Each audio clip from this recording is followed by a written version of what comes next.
Welcome to our AY Morton overview of the Polaris Sportsman 570. Just like to talk you through a lot of the features of this machine, let you learn more about it. On the machine itself, all Polaris quad bikes just have the single lever brake on the left hand handlebar. The reason for that is it's to allow your right hand just to only worry about the thumb throttle here. So you have no brake on this side at all. And this brake lever here does both front brakes and the back brakes. You do have a separate foot brake, which is down here, which only does the rear brakes. So that's the setup on the brake system. On the left-hand handlebar here, you've got all your light controls. So all Polaris quad bikes, they all come already road ready, either in EU spec or T3B spec. Difference between EU, you can register as an agricultural vehicle, and T3B, you can register as PLG if you wish. So everything's on there very clear. You wear hazard lights, your kill switches up here as well, indicators, your horn button, and your yellow button down here does two functions. Because of the automatic transmission, it is limited in reverse speed-wise, but if you were stuck somewhere, you needed a bit more oomph to get out basically, you can hold the yellow button down, which overrides that limiter and lets you get full power in reverse. Taking you to the LCD display that's on here, I'll just turn the ignition on. So this gives you a lot of information about the bike itself. So at the moment it's displaying there your MPH, and it's actually the battery voltage it's showing you at the moment. Your up and down arrows there, it'll change what's on the display. So at the moment you get volts through to the engine hours. They'll count down to your service when it's due as well, to give you a reminder. The total running time, the temperature of the engine, and the RPM, and then below that you'll have your clock, fuel gauge at this side, and then at the left hand side is your drive, what gear you're in. It also displays whether you're in your two-wheel drive or four-wheel drive. So if I was to move the gear lever down here, say select into low for example, I'll come up here in low, and then on your right hand handlebar here is your control for your two and your four-wheel drive. So basically by flicking that to the side, like so, it'll come up all-wheel drive, and then back to the right, back to two-wheel drive. And when you go to all-wheel drive, which you can flick on to move, it is a true all-wheel drive, but we'll talk a bit more about that later, how that works, because that's to do with the front gear case. Other functions on here, when you hold down the mode button, that allows you into some other settings, into the options. So you can go into change your MPH to kilometers an hour if you want, Celsius to Fahrenheit for temperature, your clock settings, your display color, and also the brightness of your display color. Again, to reset once it's counted back to zero for servicing, you can reset that to your 200-hour service interval. And then you can also set a pin to start as well. So if you don't want anybody jumping on the bike, going to use it, you can set that so it requires you to put in a pin before you start the bike. Let's actually come back out it again. I'll just go back into it there. Another option you have in there as well, I'll just flick through them, is you can go to your power steering settings. And on these, you actually have three settings. You have a high, medium, and a low setting. So if you want to change that, press the mode button, and you can change that to medium or low, or back up to high again and set it. Because at the moment it is in high, so it is very, very easy, to turn the steering. So for low speeds, it gives you a lot more maneuverability. But if you are traveling at, higher speeds, and you want more control, you can simply go into there, into your power steering, change that, change it to low, for example, set it to that. Then you've quite a bit more resistance there, so you get more feel for the bike at higher speeds. And that's really the functions that are on there.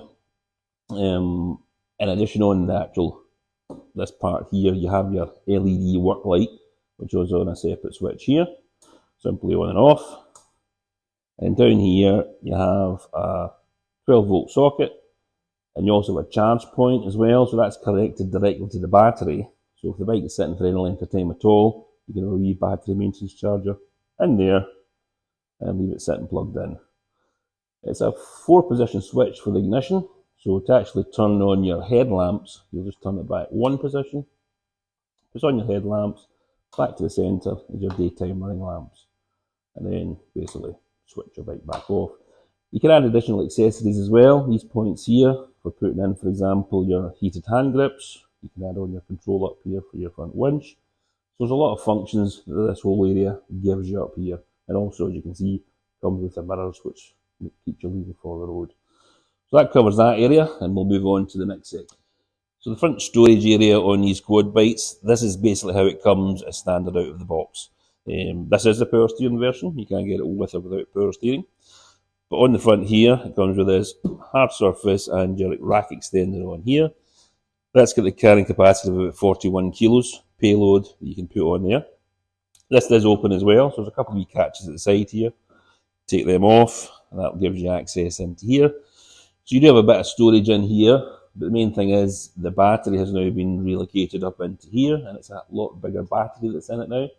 For a number of years it was down in the centre of the chassis, which wasn't the best place for it.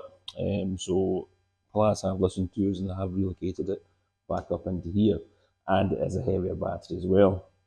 So a bit of storage, you've got a waterproof seal around here as well, so you can keep stuff stored in here. And coming down to the front, they're all standard now with LED headlamps, as you can see, so a lot brighter.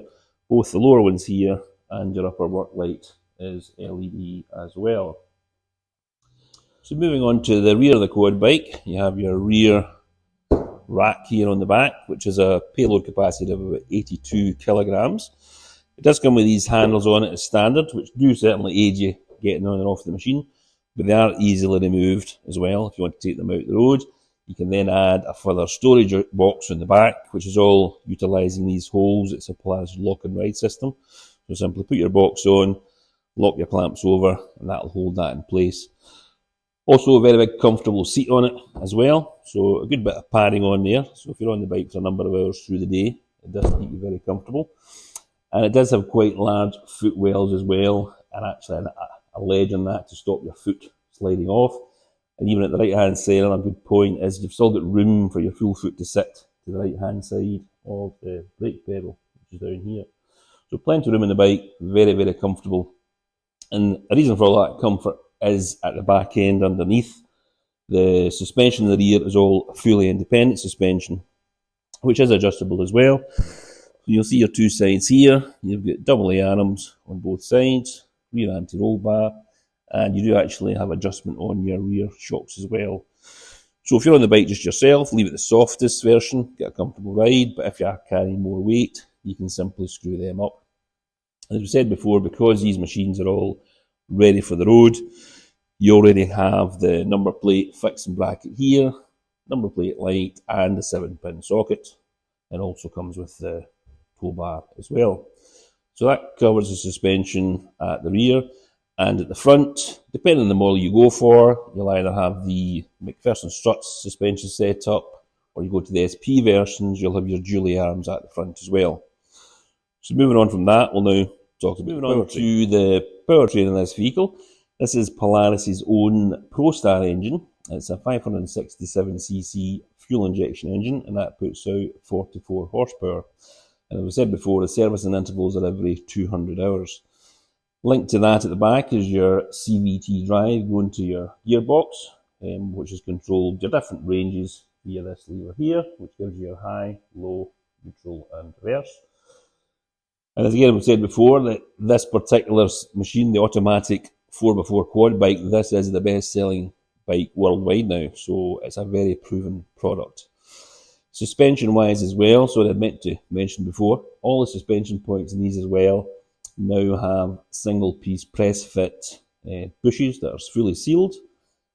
We'll say ourselves, the older bikes, the bushes didn't last as long as they could have done, but Polaris again did listen, and they have all been upgraded, so they're a lot heavier due to suspension, as are the wheel bearings as well.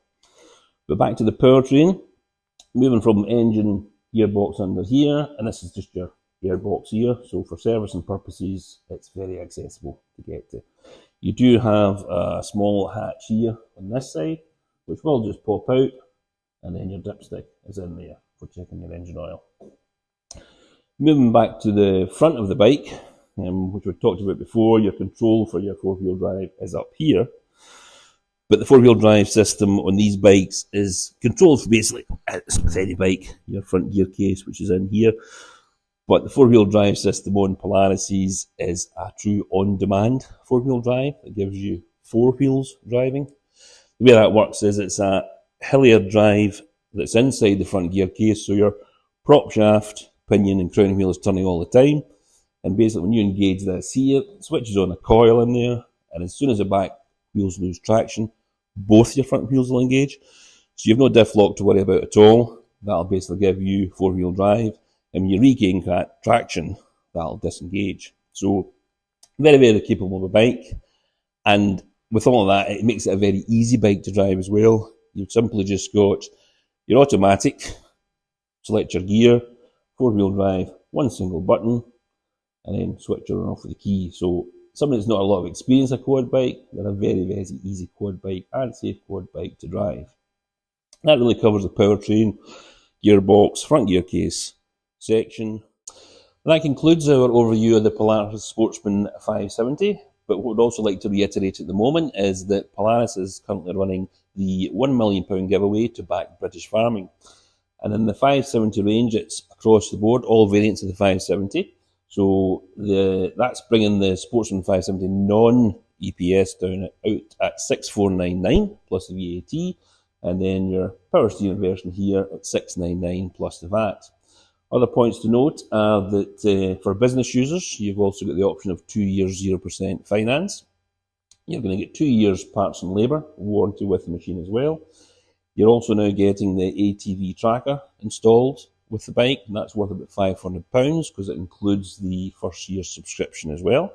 So there's a huge amount of good reasons that you should now invest in a Polaris Sportsman. And if you'd like to try one, we have a demonstrator available, so just give us a call.